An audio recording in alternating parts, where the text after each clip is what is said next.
Bonjour, j'espère que vous allez bien. Moi c'est Camille et je vous retrouve ici pour une deuxième vidéo de podcast de tricot. Ça sera plutôt sous forme de vlog cette fois-ci, je pense, dans le sens où je viendrai peut-être vous voir en 2 ou 3 fois. Les enfants sont en vacances, donc du coup j'ai un peu plus de temps pour filmer par rapport à d'habitude. Donc je vais essayer un autre format et puis on verra si ça vous plaît ou pas. Je voulais tout d'abord vous remercier pour l'accueil que vous avez fait à ma première vidéo. Tous ceux qui ont pu mettre un petit like ou tous les commentaires que j'ai eus étaient vraiment très gentils. Donc merci beaucoup. Ça me touche beaucoup et j'espère que les suites des vidéos vous plairont tout autant. Voilà, donc aujourd'hui on est jeudi 26 février et je vais vous présenter ce que je porte. C'est le Théodore Wrap, c'est un cache-cœur de Johanna, je crois que son pseudo c'est Johanna Colibri sur Instagram. C'est Johanna Guerich, je crois. Je vous remettrai ça dans la description. Donc, il se caractérise avec cette belle dentelle qu'on a là au niveau du décolleté, qui se fait à part et qui se coud après. C'est une forme raglan et se tricote du haut vers le bas. Là, j'ai fait des petites modifications. Moi, je voulais le rallonger un peu. Donc, normalement, la version originale s'arrête à la fin des augmentations. Moi, je l'ai rallongé un petit peu en faisant un peu de tout droit. Et du coup, en faisant un petit trou sur le côté pour pouvoir passer la ceinture. Et du coup, la ceinture, elle était faite en côte normalement. Et là, je l'ai faite en jersey double. Parce que ça me semblait plus approprié pour ce genre de projet. Je l'ai fait dans les laines de chez Wooliette. Cette couleur, elle est vraiment trop belle. C'est la coloris Sweetie. Et c'est se tricote en un fil de mohair et un fil de fingering. La mohair est super douce. Franchement, c'est un vrai nuage à porter. C'est trop bien. Bon, là, il commence à faire un peu plus doux au niveau des températures. Donc, du coup, il va bientôt peut-être rentrer au placard pour l'année prochaine. Mais je l'aurais bien porté cette année. J'en suis vraiment très contente. Le patron est disponible maintenant en français. Au tout début où je l'ai acheté, il n'y avait que anglais. Mais maintenant, il y a la version française. Donc, s'il vous plaît, franchement, allez-y parce qu'il est vraiment super beau. Je le trouve très féminin avec la dentelle et tout ça. Donc, voilà pour ce que je porte. Donc là, nous sommes jeudi. Demain soir, on monte enfin chez mes parents. Ça fait un petit moment qu'on n'y a pas été. Et donc, du coup, vous verrez que pour moi, week-end chez mes parents égale déménagement tricot. C'est-à-dire que je ne voyage absolument pas léger. Donc, ce que j'emporte avec moi, ça se trouve dans cet immense sac cousu par ma maman. Vous verrez que la majorité de mes sacs à projet sont cousus par ma maman. Ce qui est quand même trop génial, parce qu'on peut choisir les tissus, on fait tous les assemblages qu'on veut, les formes et tout ça. Donc, c'est vraiment trop bien. Donc, celui-là, il est vraiment immense. Donc, je m'en sers vraiment quand je pars en week-end. Principalement chez eux, parce que sinon j'essaye de voyager un peu plus léger quand même. Mais quand je vais voir ma maman, j'emmène quand même beaucoup de choses. Donc voilà. Donc ce qu'il y a dedans, j'ai dans ce très beau sac qu'elle m'a fait pour Noël. L'intérieur est vert pour rester dans le thème. Donc c'est mon Alyssum sweater que je vous ai présenté la dernière fois, qui n'a pas avancé puisque je n'ai pas vu ma maman encore. Donc je vous montrerai la prochaine fois, je ne vais pas m'étendre. Ensuite, dans ce deuxième sac à projet, très girly, trop beau. J'ai mon châle Even Rose de Justina Lorskowska. Désolée pour la prononciation. Donc bon, il est un peu rabougri parce que j'ai pas changé le câble. Je vais vous montrer rapidement. Donc il se tricote avec un fil de fingering et un fil de mohair. Hop. Donc depuis la dernière fois que je vous l'ai montré, j'ai fait Hop. Donc j'ai fini ma section de dentelle dans laquelle j'étais. J'ai fait une section de mousse. Et là j'ai fini la dernière section de dentelle. Donc là il me reste une dernière section de mousse et la bordure. Donc j'aimerais bien l'avoir fini à la fin de la semaine prochaine. Parce qu'on remonte chez mes parents et comme ça je pourrais demander à ma maman si elle peut me le bloquer. Parce que je n'ai absolument pas la place chez moi de le faire. Et j'ai pas tout ce qu'il faut pour. Donc c'est vrai que souvent mes châles je les donne à ma maman pour le blocage. Voilà, pour ce que j'utilise pour rappel, c'est les laines de Les Chevaux Solidaires. C'est un coloris unique rouge en Stellina et le même mohair. Donc j'avais pris 2 écheveaux de fingering parce que dans le patron, je crois qu'en quantité, il fallait un peu plus d'un écheveau. En fait, elle utilise un écheveau de 420 mètres. Enfin bref, il fallait un tout petit peu plus d'un écheveau. Et comme j'avais déjà tricoté un modèle de cette designeuse et que j'avais été un petit peu à court de laine. Alors après c'est de la single que j'avais tricotée, donc elle mettrait peut-être moins long de base. Et du coup j'ai préféré en prendre 2 pour être sûre de pouvoir le finir comme il faut. Donc je vous dirai si je l'ai entamé ou pas, sachant qu'il me reste ça pour faire la bordure. Donc à voir. Affaire à suivre. Donc voilà, donc là c'était mes 2 projets principaux que j'amène pour le week-end pour pouvoir avancer dessus. Et après simplement j'apporte mes petites trouvailles de chez Ars Natura pour les montrer à ma maman en vrai. Parce qu'on aime bien se montrer ce qu'on s'est acheté comme laine. Et j'ai pris aussi de la laine de chez Woolbags pour faire mon échantillon pour le Polypody dont je vous ai parlé la dernière fois. Ça c'est le coloris brugnon et celui pour le jacquard je vous redirai parce que je ne sais plus. Voilà pour mon sac. J'emmène également mon Gogo Dynamo pour pouvoir le bloquer. Et j'ai également mes bouquets de mini de Pauline Bulbe Bizarre. Mon bouquet d'hiver que j'emmène pour les bobiner. Parce que je n'ai pas ce qu'il faut chez moi pour bobiner. Donc je le fais chez mes parents. Et donc c'est pour ça aussi que quand je monte chez eux, j'essaye de prévoir ce que je vais faire pour pouvoir bobiner ce qu'il faut. Ce qui explique que des fois j'ai des cakes qui restent un certain temps bobinés avant d'être montés sur les aiguilles. Parce que j'ai tendance à voir les choses en grand. Ou à ne pas me décider sur ce que je vais faire. Et du coup je bobine plusieurs choses et au final ce que j'ai pas tricoté attend toujours un petit peu après. Donc voilà, simplement pour revenir sur le Gogo Dynamo, parce que je me rends compte que je suis passée peut-être un petit peu vite sur les projets finis la dernière fois. Il faut savoir que c'est mon premier West. Donc ça fait un petit moment que ça me trotte dans la tête d'essayer un West, mais c'est vrai que tout de suite ça peut faire un petit peu peur parce que c'est vrai que son travail est quand même assez impressionnant. Il a toujours des constructions un petit peu originales. Les patrons sont en anglais, donc moi je parle pas très bien l'anglais, donc c'est toujours un petit peu compliqué pour moi de me lancer dans les patrons en anglais. Mais franchement il s'est fait vraiment super bien. Déjà de le faire en cale avec ma maman, c'est quand même super rassurant parce que du coup on est 2 sur le même modèle. Donc si on a un problème ou si l'une fait quelque chose et l'autre fait autre chose, on peut vite se rendre compte qu'il y a un problème.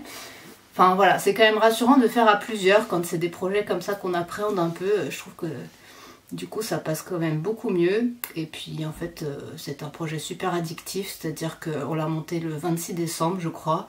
Et après je ne l'ai plus lâché pendant au moins 1 semaine et demie je pense. Sachant que j'avais d'autres en cours à finir avant. Mais je n'arrivais pas à le lâcher parce que c'est vrai qu'on change toujours. Enfin il y a plein... C'est pas répétitif en fait. Il y a plein de techniques différentes. On change les couleurs, on change les motifs, la construction, tout ça. Donc c'est vrai que c'est quand même super intéressant à faire. Et tous les tutos vidéo qu'il fait, pas à pas, c'est vraiment du pas à pas, c'est comme au karaoké, c'est-à-dire qu'on a la ligne de tricot concernée en bas, il fait la démonstration sur la vidéo, et en jaune vous avez ce qui passe au moment où il le fait, donc franchement ça aide vraiment. Moi il y a des passages où je comprenais pas trop ce qu'il fallait faire, ou notamment quand il faut relever les mailles sur des grandes distances, ça me fait toujours un peu peur. Souvent c'est ma maman qui me les fait d'ailleurs.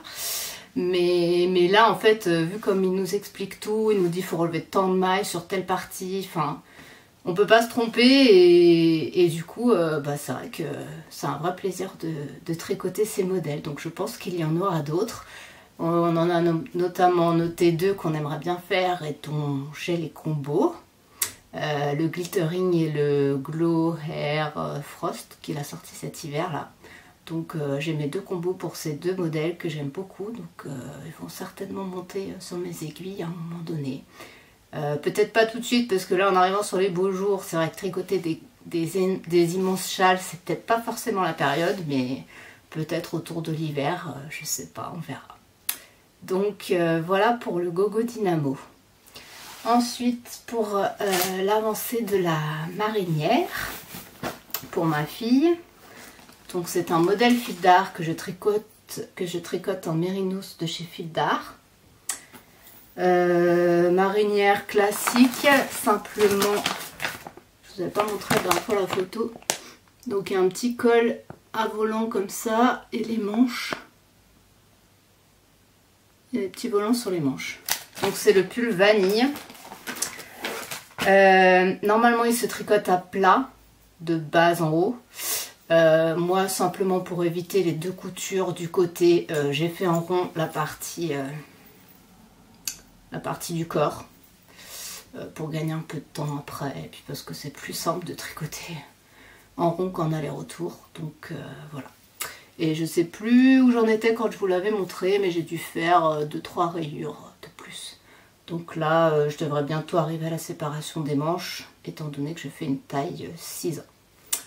Donc voilà, donc ça c'est mon tricot voiture, pause déjeuner, dès qu'il n'y a pas besoin de cerveau, j'en profite pour avancer ça. Et c'est vrai que le fait qu'il y ait les rayures, c'est quand même un peu moins monotone que tricoter du jersey unicolore sur tout un corps. C'est toujours, moi c'est toujours une phase compliquée pour moi, c'est-à-dire que en général le yoke, soit il a de la dentelle, soit il a du jacquard, et après le reste est tout uni. Et donc la première partie avance super vite jusqu'à la séparation des manches, et une fois qu'il n'y a plus de dentelle ou plus de jacquard, et ben le projet il met beaucoup plus de temps à se terminer. Je ne sais pas si c'est le cas pour vous, mais en tout cas ici c'est un peu le problème. C'est pour ça que souvent je monte plusieurs projets en même temps pour pouvoir alterner, et du coup c'est un peu moins monotone, mais par contre du coup c'est vrai que les projets sont un petit peu plus longs à être finis. Donc voilà, après il faut choisir, on ne peut pas tout avoir. Et donc ce pull vanille, je l'ai mis dans le sac assorti au grand sac de week-end que ma maman m'avait fait aussi, qui est bien pratique. Il n'est pas trop grand, mais il est suffisant pour tenir un pull, donc c'est très bien. Voilà, et là mon châle Gogo Dynamo, je l'ai mis dans mon super tote bag de chez Charlie Popette. J'adore cette teinturière. Elle fait vraiment des coloris super peps, j'adore. C'est une très belle découverte. Donc voilà pour les encours. Donc qui dit châle bientôt fini, dit châle bientôt castonné. Donc le dilemme se passe entre 3 châles de Même les anges tricotent. Pour le coup, ouais, c'est vraiment les 3 que je ne sais pas. C'est pas lequel montera sur mes aiguilles. On a la version raisonnable qui serait de finir cet encours, qui est pareil, sac de maman avec des petits tigres. Trop chouette. Cet encours, donc c'est l'étole à New York. Une étole à New York. C'était son calendrier de l'Avent de l'année dernière, donc je l'avais pas eu en tant que calendrier de l'Avent, je l'ai commandé après. Donc elles avaient lancé un cal autour de cette étole, Et on a pu commander les bouquets de Mini tout au long de l'année en fait. Donc ça a commencé au mois de janvier ou février, je sais plus. Et puis bah, là on a reçu le dernier bouquet d'hiver au mois de janvier je crois. Donc voilà, ça fait 1 an. J'adore le modèle, franchement, avec cette étoile centrale. Les couleurs de printemps, elles sont vraiment trop belles. D'ailleurs, j'en ai racheté plein pour faire d'autres projets plus gros avec. Vous verrez plus tard. Et donc moi, j'avais fait la partie printemps et la partie été. Et je m'étais arrêtée là parce que quand j'avais repris pour la partie été, je pensais recevoir le bouquet d'automne dans la foulée. Et en fait, il est arrivé 1 semaine ou 2 après que j'ai fini la partie été. Et bah, j'étais passée à autre chose. Donc du coup, je ne suis pas revenue dessus. Mais maintenant que j'ai l'automne et l'hiver, il serait bien de finir cet en cours quand même, qui traîne un petit peu. Donc ça, c'est le choix de raison. Si je choisis celui-ci. Sinon, j'avais pensé à une brioche pour le thé dans ce combo de bulbes bizarres. Hop. Hop. Avec le rose à paillettes évidemment, parce que moi je suis Madame Paillette, vous le verrez. Donc avec un combo de bulbes bizarres avec Fall Blush, Pitaya et Bougainvilliers. Donc c'est un modèle, la laine je l'ai depuis un petit moment. Vous voyez, elle est déjà bobinée, donc j'avais déjà envisagé de le castonner il y a un petit moment. Et puis bah, j'ai dû faire autre chose, je ne sais plus quoi, mais voilà. Donc je suis sûre qu'il sera super beau dans ces coloris-là. La brioche, ça me dérange pas, j'en ai déjà fait, alors pas sur tout un châle, j'ai fait que des petites portions. Mais jusqu'à présent, ça s'est plutôt bien passé. Donc, je pense que c'est un châle qu'il faut prendre un peu sur du long terme, sans se prendre trop la tête. Les jours où on est fatigué, on évite. mais sinon, ça se fera sûrement très bien. Donc, le deuxième choix, c'est celui-ci, qui serait aussi bien, parce que comme ça, c'est déjà bobiné. Il faudrait quand même les tricoter assez rapidement. Et le troisième, qui sera, je sais pas, le Caston coup de cœur, on va dire, peut-être, le moins raisonnable en tout cas, peut-être. Ça sera avec ce combo-là, de chez Laine de Mout. Elles sont trop belles les couleurs. J'avais pris ça au Knit It, donc c'est ça, Mout Sock, donc une figurine 400 mètres pour 100 grammes. Le rose, c'est le Miss Pastèque. Elle est un petit peu plus flashée à la caméra, je pense. Et le jaune, c'est Big Candy. Qui est très beau aussi. J'ai encore jamais trop tricoté de jaune, donc je me dis que ça changerait un petit peu de ce que j'ai d'habitude. Et donc, ça serait pour faire le jardin aux camélias. Parce que ce châle est vraiment magnifique avec cette belle dentelle là sur le haut. Franchement, j'adore. Quand je l'avais vu l'année dernière, j'avais craqué dessus. En voyant les photos, je pensais faire plutôt la petite version. Et au final, au Knit It, j'ai eu la chance de rencontrer Laetitia, de Même les Anges Tricotent, et elle avait les deux châles, les deux versions, la petite et la grande. Et en fait, en les voyant en vrai, je vais faire la grande version parce qu'en fait, elle rend trop bien. Et c'est vrai que je préfère les grands châles que les petits châles. J'ai un peu du mal avec les petits châles. Je sais pas trop comment les mettre, en fait. J'ai toujours l'impression que ça fait trop petit, ou je sais pas. Donc c'est vrai que je pense que du coup je vais partir, enfin c'est pas je pense parce que j'ai la quantité pour faire le grand châle. Donc voilà, je sais pas si vous verrez le Caston ou pas sur cette vidéo, si ça sera sur la prochaine, mais mes réflexions se trouvent autour de ces 3 modèles là. Donc à suivre. Voilà, donc je vais peut-être mettre ça dans mon sac, si je les bobine ou pas ce week-end, à voir. Et mon sac pour le week-end sera fait. Donc là, je vais vous laisser. J'ai pas beaucoup d'avancées fulgurantes, mais bon, ça m'a permis de vous partager un peu mon déménagement tricot quand je monte chez mes parents. Donc ça se passe très souvent comme ça, faut quand même le savoir. Et j'emmène toujours 15 milliards de trucs en me disant je vais faire ci, je vais faire ça. Au final, en général, je ne fais pas la moitié de ce que j'ai emmené, mais c'est pas grave. Donc j'ai pas fait des avancées énormes sur mes encours, mais j'avance petit à petit. J'espère vraiment pouvoir vous montrer le châle fini dans le prochain bout de vidéo que je tournerai, ou du moins dans le dernier de cette vidéo que vous aurez vous. Et puis réfléchir à mon caston d'après. Je reviendrai après le week-end pour vous montrer. En fait, ma maman, elle a été au salon de Bredslane il y a quelques semaines. Et bon, bah moi je pouvais pas y aller parce que j'avais pas de congé à poser et que c'est quand même très loin. Parce que nous, moi je suis dans l'ouest lyonnais. Et bah, pour aller en Alsace, ça fait un peu loin quand même sur 2 jours. Donc il aurait fallu que je pose un jour et ce n'était pas possible. Du coup, je lui ai fait une petite liste de courses dont j'avais besoin pour mes futurs projets, notamment il me fallait un contrastant pour un jacquard, et c'est vrai que c'est plus sympa de voir les coloris en vrai pour vraiment se rendre compte ce qui va avec la couleur qu'on a ou pas. Sur internet, des fois, les couleurs sont pas forcément hyper fidèles. Enfin, il y a des couleurs de toute façon qui sont inrendables, non ça se dit pas.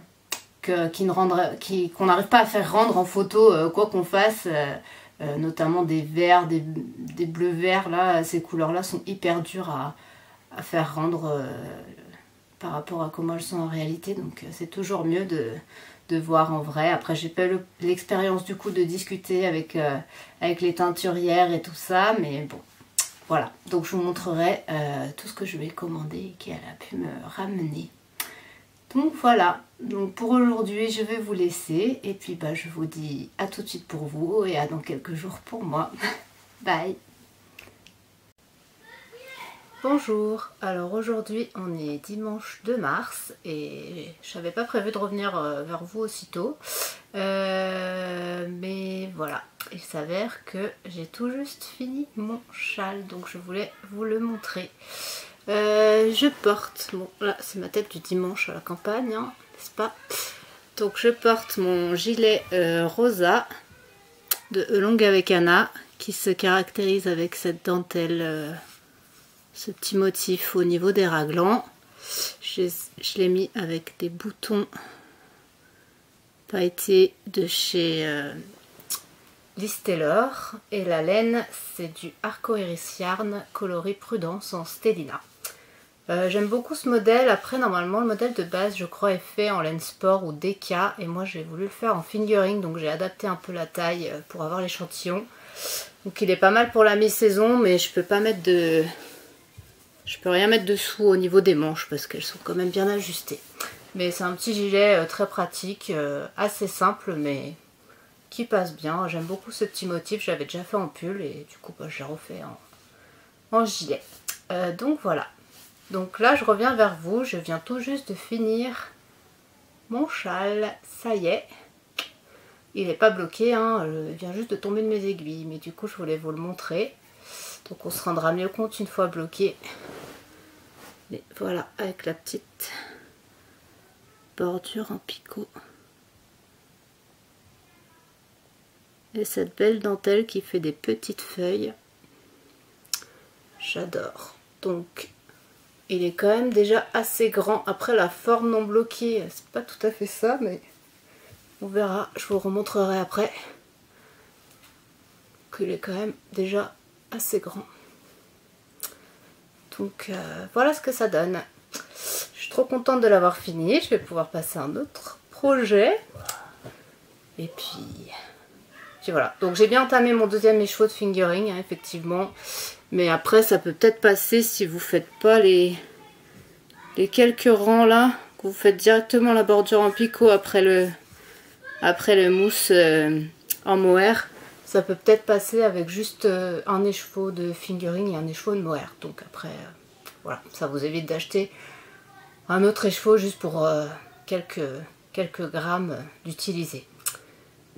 Voilà pour ce châle. En ce qui concerne ce que ma maman m'a ramené de Bredslane, je voulais vous montrer aussi.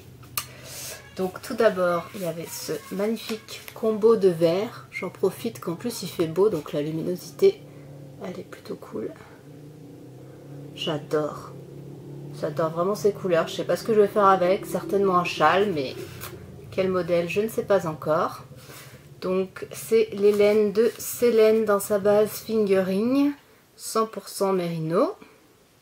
Enfin celle-là est 100% mérino et celle-ci c'est 85 mérino, 15% nylon. 400 mètres pour 100 grammes. C'est le coloris Sinople, le vert, et celui-là Canopée. Voilà, donc ça fait vraiment un super chouette combo. Ensuite, j'avais déjà acheté cette laine de l'atelier du Mouton Bleu, éclat de rose en Stellina, que j'adore vraiment, vraiment. Elle est trop trop belle. J'avais acheté pour faire un petit haut d'été. Et c'est un petit haut avec du jacquard, donc il me fallait un contrastant pour aller avec. Et c'est vrai que de le voir pour associer avec les cheveux en vrai, c'est quand même plus simple. Au départ, j'avais pensé plutôt à du bleu marine ou un gris un peu anthracite, comme il est sur le modèle. Je vous montrerai le modèle que je vais faire avec. Et finalement, en associant les couleurs, ça faisait un peu fade. Et du coup, on est parti sur du jaune de Célène aussi, coloris tournesol, pardon. Et je pense que ça va être vraiment canon. Donc le haut il sera rose et le jacquard il sera jaune. Le modèle que je voulais faire, c'est un petit top d'été, donc à manches courtes. C'est le Cake Crop de Olga Putano Design. Je vous montre une petite photo. Je vous remettrai la référence. Voilà. Donc ça va être quand même, je pense, très sympa. J'aimerais vraiment pouvoir le faire pour cet été. Donc à suivre.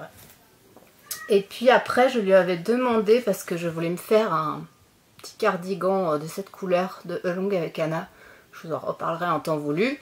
Mais du coup, il me fallait absolument des boutons, comme je partais sur un gilet. Et alors, je sais pas comment vous montrer ça. Toc.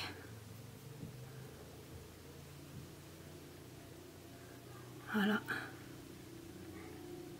Petits boutons bleus pailletés. Ils sont vraiment magnifiques. C'est les boutons de l'atelier teinture. Elle fait des boutons vraiment, vraiment trop, trop beaux. Et du coup, j'avoue que j'ai un peu craqué. Voilà. Donc, trop hâte. J'avais demandé aussi des petits marqueurs, pareil, de l'atelier teinture. Ça fait des petites billes avec des fleurs dedans. Et j'adore les fleurs, donc voilà, j'ai 3 petits marqueurs. Trop magnifique.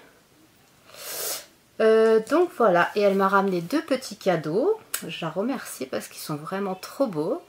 Des petites boucles d'oreilles, pareil, de l'atelier teinture. Assorties un peu au bouton.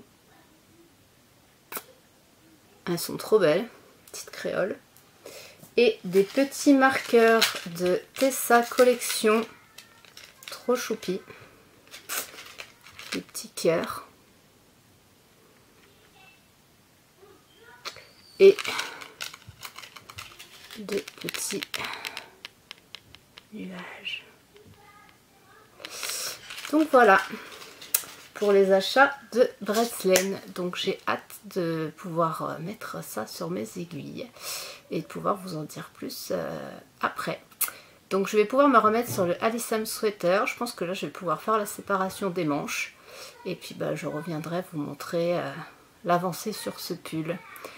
Voilà, et je pense que le prochain caston de châle vous le verrez dans ma prochaine vidéo. Sur ce, je vous dis à plus tard pour clôturer cette vidéo et à tout de suite pour vous. Bye. Bonjour, je vous retrouve aujourd'hui. Nous sommes jeudi 6 mars et je vais clôturer cette vidéo en vous parlant de mon Alyssum Sweater qui est un petit peu avancé depuis la dernière fois. Ça faisait un moment que je l'avais laissé un peu de côté, donc il fallait le temps de se remettre un peu dedans, mais Mais ça y est, les manches sont séparées du corps. Donc la séparation elle est là, après. Je vais vous l'essayer après. Donc en fait ma problématique c'était que j'avais deux pelotes de gradient pour faire le jacquard. Donc j'avais commencé avec la première jusqu'à la séparation des manches.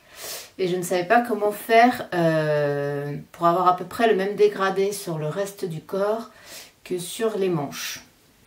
Donc j'ai fini, donc j'ai fait ma séparation de manches et j'ai décidé de couper ce qui me restait de ma pelote, donc ça, et de le garder pour une manche. Et ensuite j'ai pris la deuxième pelote et j'ai enlevé à peu près la même chose. Alors elle est bobinée moins serrée, donc ça fait pas la même, mais c'est la même quantité, pour avoir le même dégradé sur les manches. Et après je suis repartie du fil de l'extrémité la plus claire de ce qui me restait pour continuer le corps et retourner doucement vers le rose foncé. Donc là j'ai fait plus de la moitié du jacquard qui reste à faire sur le corps. Et j'ai passé moins de ce que j'ai gardé comme gradient, donc je devrais peut-être pas arriver jusqu'au rose le plus foncé, mais ça devrait s'arrêter par là, dans ce rose là à peu près je pense. Donc voilà, je vais vous laisser comme ça, on va voir ensemble où ça arrive. Tac, donc voilà, je l'ai enfilé, donc là hop, on voit ça commence à prendre forme sous les emmanchures. Donc ça arrive à peu près par là. Donc là je sais pas, je pense qu'il me reste une quinzaine de rangs je pense. Et après je vais faire une partie un peu plus unie, un peu plus toute unie. Dans l'idée c'est un peu ce que j'avais. Sur la photo du modèle on dirait que le jacquard il va jusqu'en bas du pull. Mais là je pense que je vais pouvoir le rallonger en uni. C'est plutôt ce que j'avais dans l'idée parce que je me suis inspirée d'un projet qu'avait fait Margot Chien, un peu dans ces couleurs là. Alors pas avec un vert aussi vif, c'était plutôt avec un vert plus kaki. Mais dans l'idée le jacquard ne descendait pas jusqu'en bas. Et elle a fait des manches 3/4. Alors là je sais pas jusqu'où va le jacquard des manches, il va aller à peu près pareil que le corps, donc je pense au milieu du bras. Et du coup je ferai un petit peu d'uni avant de faire les côtes et d'arrêter les manches. Mais je pense que dans l'idée ça sera pas des manches longues. Ça ne sera pas des manches longues jusqu'au poignet. De toute façon, j'ai toujours des problèmes avec les manches des pulls, puisqu'à chaque fois je les fais trop courtes pensant que ça va s'agrandir. Et bah là, on verra si les manches elles restent à quart ou pas. Voilà, donc là je vous ai retrouvé la photo d'inspiration. Voilà. Donc j'aimais bien le fait que le jacquard n'aille pas que jusqu'en bas. Et l'idée des manches 3/4, je trouve ça pas mal aussi. Donc voilà. Donc là, je vais finir le jacquard du corps pendant que je suis dedans parce que parce qu'il y a 3 grilles à suivre, parce qu'il y a une grille pour chaque dessous de bras, plus la grille du corps. Donc plutôt que de couper avec autre chose et puis après de m'y remettre et de plus savoir trop où j'en suis, je préfère me mettre une bonne fois pour toutes dedans. Et après je monterai les manches, je ferai l'encolure aussi parce que c'est vrai qu'il faudrait quand même que je fasse l'encolure, ce serait pas mal pour mieux se rendre compte du rendu final. Donc voilà, du coup il avance pas mal. Je vous remonte pas la marinière parce qu'il n'y a pas beaucoup d'intérêt, mais en gros j'ai séparé, enfin je suis aux emmanchures, donc là après c'est du tricot aller-retour comme à l'ancienne. Et je n'ai pas encore monté de nouveau châle, ça va pas tarder, mais du coup j'attendais de finir un peu le jacquard pour me sortir ça de la tête et avoir la tête un peu plus reposée. Donc voilà, on verra tout ça dans une prochaine vidéo. J'espère que cette haute format de vidéo vous aura plu. Et puis j'essaierai d'en faire d'autres. Donc je vous dis à bientôt et bonne journée ou bonne soirée en fonction de quand est-ce que vous regardez cette vidéo. Bye!